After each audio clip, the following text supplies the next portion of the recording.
Olá, meu nome é Marina Menezes. Eu vou apresentar a comunicação Desenho de Memória, Memórias do Desenho.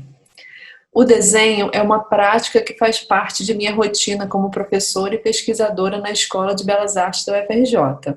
A memória, seja individual ou coletiva, é uma parte do processo de criação e um conceito relevante na produção artística contemporânea. Foram essas vivências em criação e ensino que motivaram o estudo sobre as relações entre memória e desenho. Buscando desenvolver uma análise teórica sobre o tema, apoiei-me em escritos de artistas e nas considerações de Gombrich sobre a representação e o uso de esquemas. A imagem com que inicio essa apresentação é um fragmento de um desenho de Frederico Zuccaro. Nele, vemos um artista que, pelo que indica a inclinação de seu corpo, está realizando um estudo da escultura do Laocoonte. Mostrando a imagem completa, vê-se que no seu entorno estão outras esculturas, que na época eram modelos a serem seguidos, e estavam na memória coletiva e individual dos artistas. O estudo dessas esculturas desenvolveria a habilidade, mas também um conhecimento de uma forma ideal. Mesmo que tudo indique que o artista está fazendo um desenho de observação, no instante representado, ele não olha a escultura, mas sim o papel no qual desenha. Um instante de observação conservada, em que o artista deixa de olhar para registrar. Zuccaro esteve junto a Vasari na organização das primeiras academias de arte italianas. Para ambos, o desenho tinha um papel fundamental na formação de artistas. Vasari definiu o desenho como o pai da pintura, da escultura e da arquitetura. E essa importância seria afirmada por muitos artistas ao longo dos séculos. Entre esses, Jean-Auguste Ingres, que escreveu a célebre frase: "O desenho é a probidade da arte". Com a passagem para o século XX, mostram-se menos expressivas essas distinções ou hierarquias entre desenhos e outras manifestações. Cézanne, por exemplo, afirma não haver distinção entre desenho e pintura. E Matisse explora a junção de ambos nos seus desenhos com a tesoura.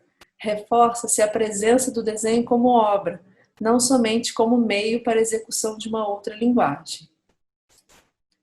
Fazendo-nos pensar sobre a especificidade dessa linguagem, as obras de Paul Klee evidenciam a sua busca por uma apresentação pura do elemento linear, algo que também está descrito em seus textos.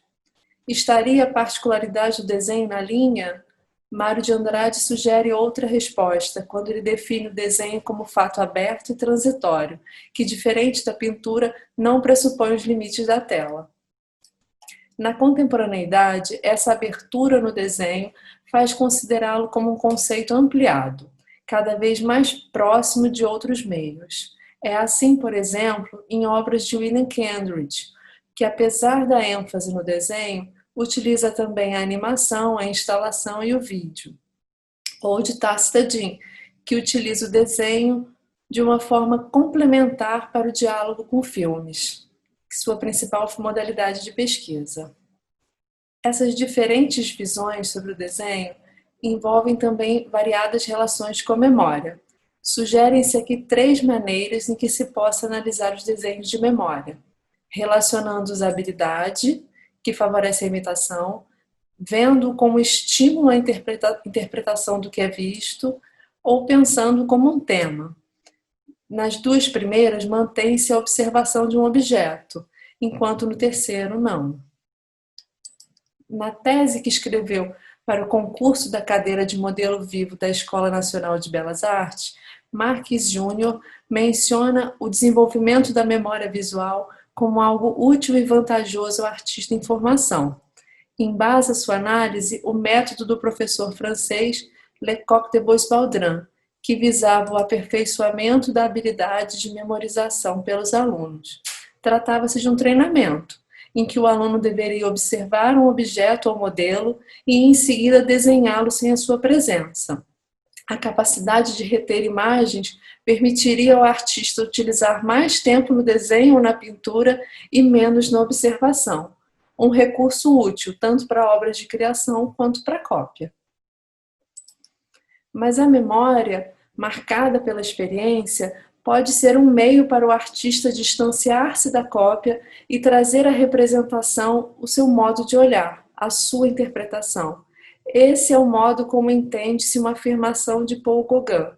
O melhor é pintar de memória. Dessa forma, sua obra será sua. Sua sensação, sua inteligência e sua alma sobreviverão então ao olho de amador. A observação da natureza e a representação mantém-se, mas com maior peso ao olhar singular do artista. Paul Klee, ao descrever os seus caminhos no estudo da natureza, discorre sobre uma relação entre o eu e o objeto que escaparia dos princípios da ótica, um princípio de contemplação internalizada e de humanização do objeto. A terceira relação entre desenho e memória aqui proposta aborda um processo de criação em que as trajetórias individuais, coletivas ou culturais possam ser tomadas como tema. Incluem-se nesse recorte processos em que a observação da realidade ocorre mais por um viés autobiográfico, crítico ou social do que pela captação da imagem ótica. A obra de Louis Bourgeois pode ser citada como exemplo de um processo fundamentado em narrativas pessoais.